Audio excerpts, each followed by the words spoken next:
साद भाई नूं और अनस भाई नूं आखिर ट्रेस कर लिया है तो अनकरीब ही उन्होंने गिरफ्तार कर लिया जाएगा। पहले नंबर ते गल है कि बच्चे लगदे हो, दूसरे नंबर ते गल है कि गिरफ्तारी देना साडा मकसद नहीं है। साडा मकसद यह है कि तुहानूं बांह देना।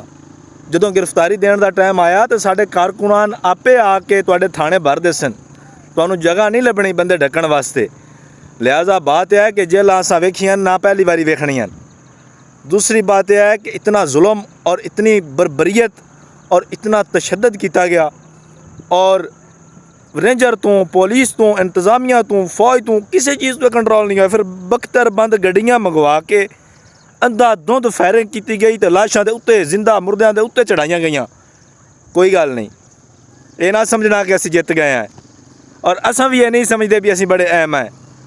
बात यह है कि साद भाई इमाम हुसैन तो ज़्यादा अहम नहीं है, अनस भाई इमाम हुसैन तो ज़्यादा अहम नहीं है।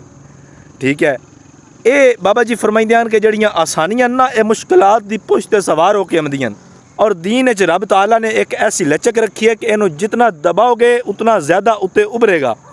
बच्चे लगदे हो, इंशाअल्लाह अज़्ज़ व जल सिर्फ सानू इंतज़ार है कि साडे अमीर मोहतरम सानू कॉल देंगे। इंशाअल्लाह अज़्ज़ व जल तुहानू दसांगे और तुहानू ऐसी अक्सरियत नाल ला के दसांगे कि तुहानू नानी याद करा देंगे। साडा शेड्यूल कुछ होर आई, साडा शेड्यूल आई फैज़ाबाद। असां इत्थे आके अद्धे कारकुनान फस गए और रूट उधर दा चेंज हो गया क्योंकि तुसीं 8 नूं ही हमला कर दिता। तैयार रहना।